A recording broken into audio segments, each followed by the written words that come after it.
Hello, I'm Russell Mail from Sparks. We're at Amoeba Records. We're going to see what's in my bag. Gonna run, gonna fly, gonna do things my own way. Fall behind, bye bye bye. Gonna do things my own way. Feeling right, feeling tight. Gonna do things my own way. Got the fuel, broke the rules. What's the first thing you'd like to show us today? A John Woo movie called Hardboiled.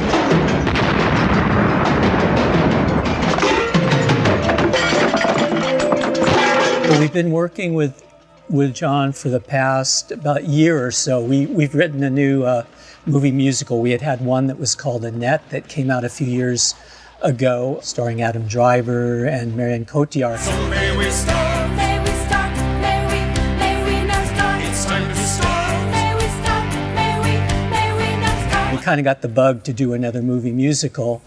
And so we wrote this one. Then we read in an interview in the LA Times that John Woo has always wanted to do a musical. And we're going, John Woo, a musical? Because it doesn't necessarily go with the image you think you have of John Woo. We found out also that John Woo lives in Los Angeles. So we said, got to get in touch with him. So we did. He came out to our place, heard the whole 2 hours of music and read the whole screenplay that we'd written. And he said, this is amazing, I want to direct it. So we're now in the pre-production stages of this movie musical. So Can't wait to see it. yeah, we can't either. We'll keep in the movie vein, and then we'll get into other areas of entertainment. Ron and myself, who's not here today, here's Ron, big fans of French cinema. Jacques Tati is one of our favorites.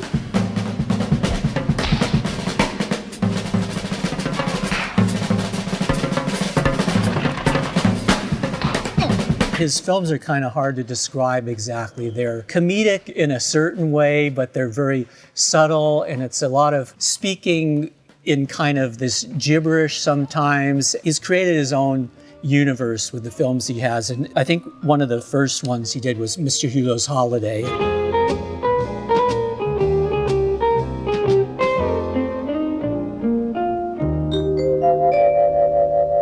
Okay, one more. This will be the bridge from movies to music. It's the TAMI Show. Hey, everybody, see him arriving, the greatest stars you'll ever see. An amazing event in Los Angeles at the Santa Monica Civic Auditorium. And it was this amazing lineup of artists. And Ron and I actually went there when we were little tykes. Our mom dropped us off there at the Santa Monica Civic. So we can actually say we've been to the TAMI Show. Got to hire people's home. I think the coolest thing on this, in the concert, was James Brown's performance. A lot of people recognize that as maybe the single best performance of any artist ever, because it's just staggering what he did on stage. The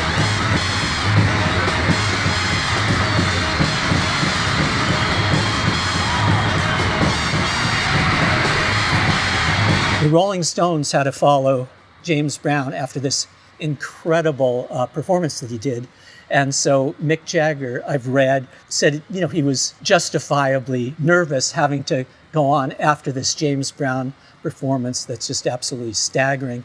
So you can see a lot of Mick Jagger's moves after seeing James Brown perform kind of being adopted by Mick Jagger.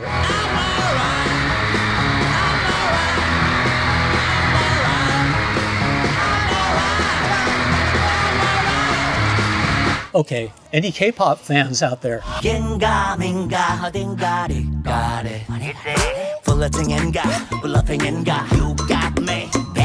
K-pop, you associate maybe BTS being the creme de la creme. Before BTS, there was Big Bang, one of the guys from Big Bang, G-Dragon. You never like it when it's nice. Drama queen got it from a mama. He's back, and he's playing massive stadiums all around the world. And this is his latest album. If you want to catch up on your K-pop history, you got to pass through Big Bang and G-Dragon. Take me out, dog. Take me out, dog. Okay. How about Little Richard?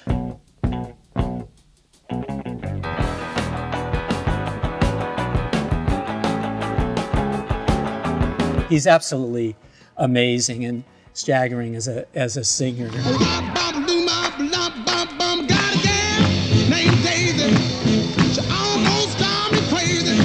One day I saw him at a bank in Beverly Hills, and stupidly, I didn't go up to him and say, "Hey, Little Richard," but I blew it and I didn't get an autograph. But he's one of my all-time heroes, Little Richard. In the name, she called me on the telephone.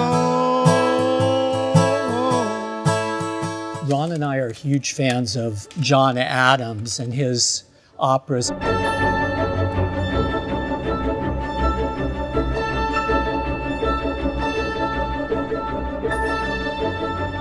I don't know, a lot of times if you think of opera, you think kind of stuffy and, not a something that you might want to investigate if you're coming from more the pop world or whatever. But John Adams he's really amazing. He's done tons and tons of operas, and they're super modern. This one of his albums is called The Chairman Dances, and I think it's a lot of outtakes from one of his really great operas that's called Nixon in China.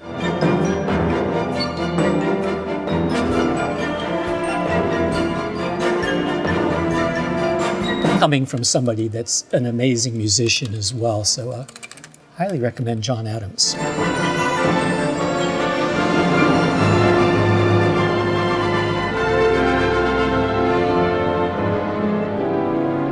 Okay, Traffic, the British band Traffic. You're feeling alright. I'm not feeling too good myself.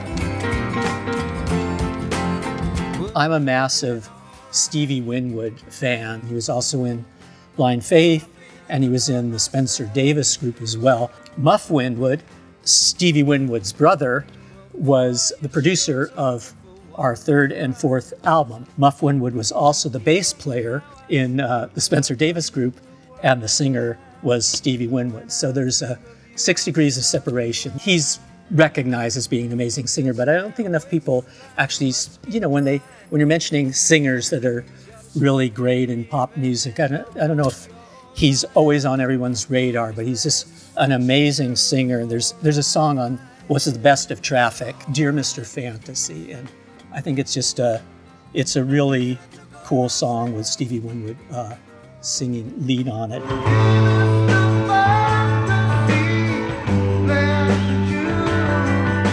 This album also has Paper Sun on it, which is also another. It's kind of more in the psychedelic sort of era when UK was going through that phase. But all the songs on this are primo.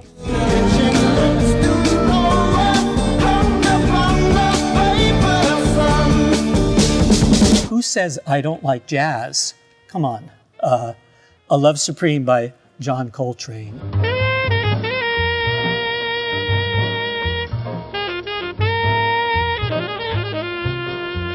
John Coltrane is kind of, the master in a certain sense. And A Love Supreme is, it's a great album. And that one piece called A Love Supreme is this kind of, again, a repetitive thing where this phrase, a love supreme is repeated over and over. A love supreme, a love supreme, a love supreme, a love supreme. When Ron and I were growing up, we'd go see a lot of jazz artists at a place called the Lighthouse, and so we got our education in jazz really early on. Oh, and because we were so young, we could only get in. They had afternoon matinees there too, which was really cool. So we would go in and you'd have to order a drink. So we'd order our Coca-Cola with a lot of ice in it.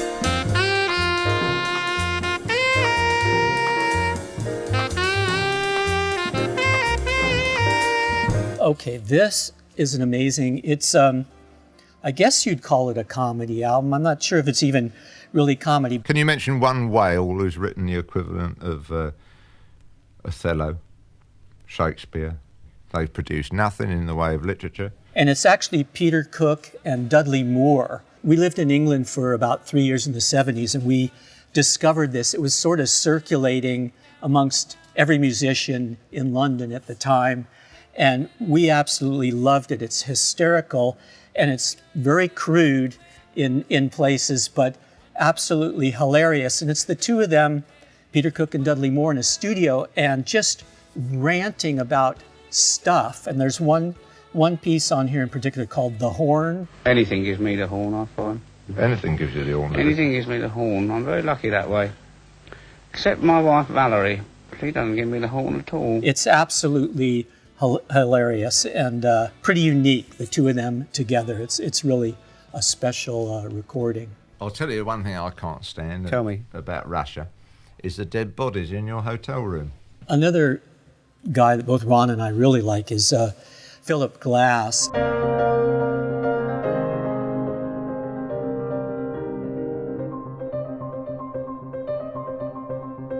He does often a lot of repetitive kind of cyclical works that are really, really amazing, hypnotic at times.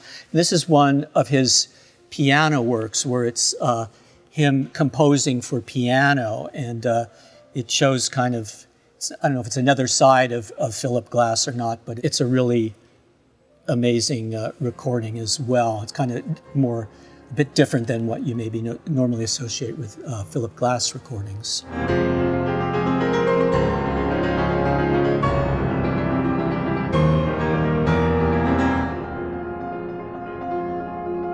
Okay, The Who, a quick one.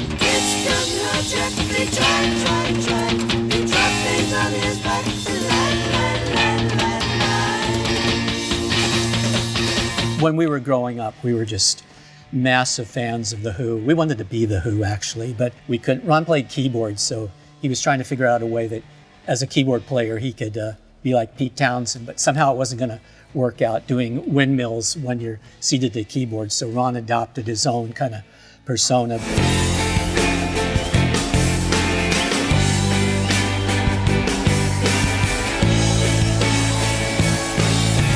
This is one of the ones that we loved really early on, a quick one, and it has the, maybe one of the first times that someone could say they were doing a rock opera in a certain sort of way, and a quick one while he's away is, I think it's about 11 minutes long or something, and has a lot of different sections, and it's actually has a narrative through it as well. So really early on, the Who were dabbling in that sort of area, even pre-TAMI days.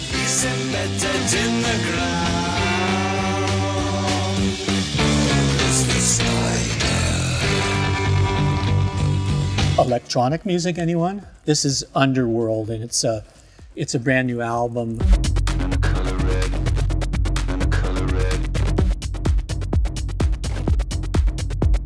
They've kind of created their own universe with electronics and doing stuff that's really great now. They played Coachella last year, and the clips are still floating around. One song called Techno Shinkansen.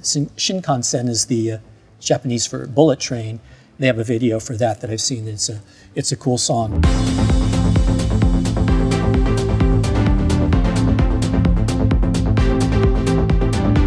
Ryuichi Sakamoto. He was one of the founding members of the Japanese group Yellow Magic Orchestra.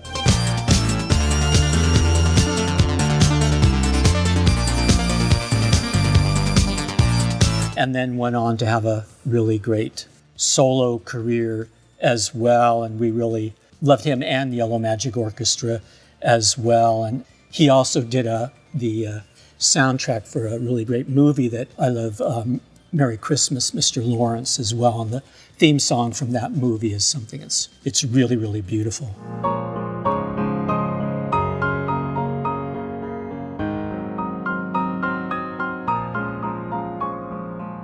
Sadly, he passed away, I think it's a couple of years ago now, and just was in Japan recently, and they had a really amazing exhibit, an overview of all of Ryuichi Sakamoto's work at this one modern art museum.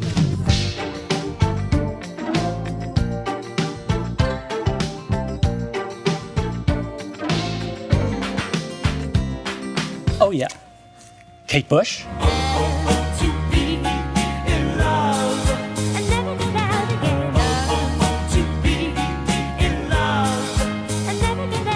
She's super. Again, an artist that created their own kind of universe and style. And I always relate so much to vocalists, especially that have their own kind of really specific and unique style. And Kate Bush definitely does. And this is the album is the Kick Inside. He's here again, the man with the child in his eyes. From this album, I like The Man with a Child in His Eyes. Oh, and especially Wuthering Heights. Talk about unique songs that kind of seem like they landed from outer space.